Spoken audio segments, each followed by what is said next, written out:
Dear student, आज हम बात करते हैं डेबिट तथा क्रेडिट करने के नियम, rules of debit and credit. किस खाते को हम डेबिट करें और किस खाते को हम क्रेडिट करें, उसके संबंध में ये दो जो पद्धतियां हैं ये प्रचलित हैं।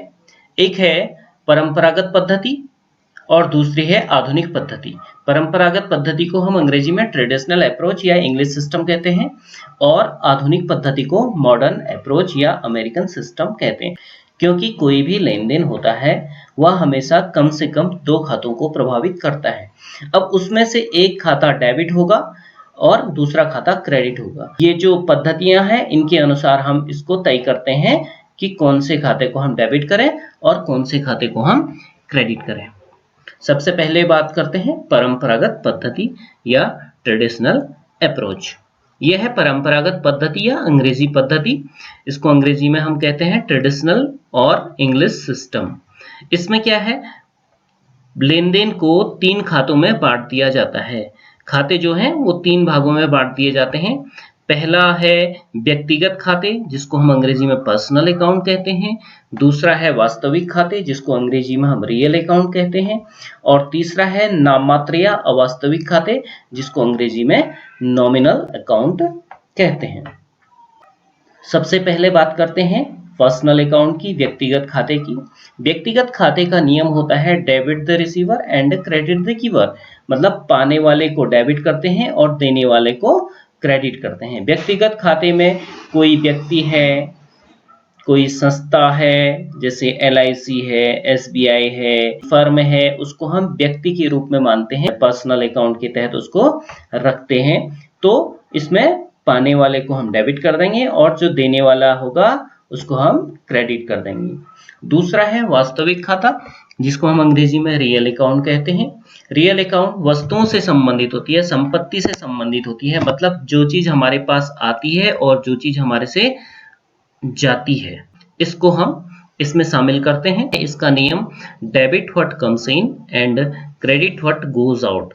मतलब आने वाली वस्तु को हम क्या करते हैं, डेबिट कर देते हैं और जाने वाली वस्तु को हम क्रेडिट कर देते हैं। जो भी वस्तु हमारे व्यवसाय में आ रही है वो डेबिट हो जाएगी। माना हमारे व्यवसाय में कैश आई तो कैश डेबिट हो जाएगी, गुड्स आया तो डेबिट हो जाएगा, मशीनरी आई तो डेबिट हो जाएगी, और यही चीज अगर जा रही है तो उनको हम क्रेडिट कर देंगे।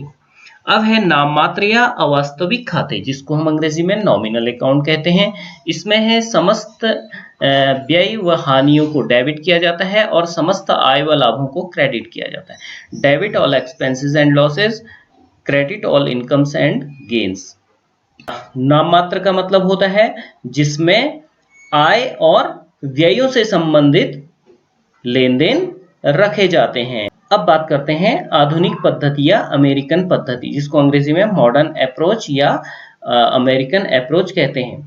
इसमें ये आप देख रहे हैं बाएं साइड में, लेफ्ट साइड में डेबिट लिखा हुआ है और राइट साइड में क्रेडिट लिखा है। मतलब ये जितने भी ट्रांजैक्शन हैं, जो भी हो रहा है, ये सब क्या किए जाएंगे, डेबिट किए जाएंगे। और ये सब जो हैं, जो आप 5 दिख रहे हैं, 1 2 3 4 5, ये क्रेडिट। क्योंकि जो मॉडर्न पद्धति है, मॉडर्न अप्रोच है, उसमें खातों को 5 भागों में बांट दिया गया है। एसेट्स है, एक्सपेंसेस है, कैपिटल है, लायबिलिटीज है और रेवेन्यू।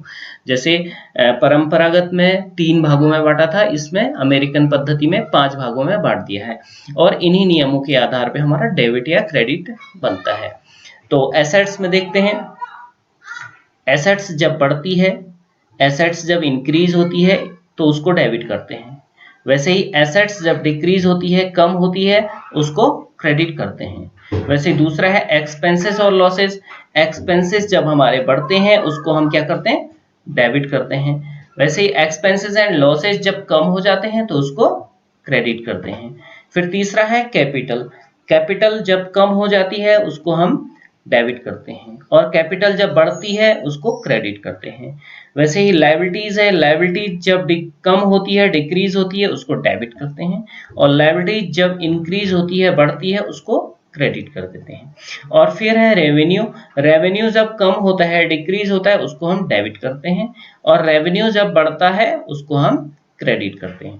ये 2 एक कलर में है और ये 3 4 5, ये 3 एक कलर में है। ये इसलिए है कि डेबिट एसेट्स और एक्सपेंसेस के लिए एक नियम है। एसेट्स और एक्सपेंसेस जब बढ़ते हैं उनको डेबिट कर देते हैं, एसेट्स और एक्सपेंसेस जब कम होते हैं उसको क्रेडिट करते हैं।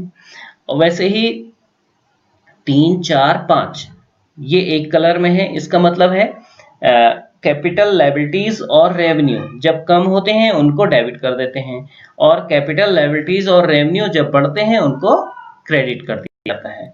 इस प्रकार से डेबिट और क्रेडिट करते हैं। Thank you.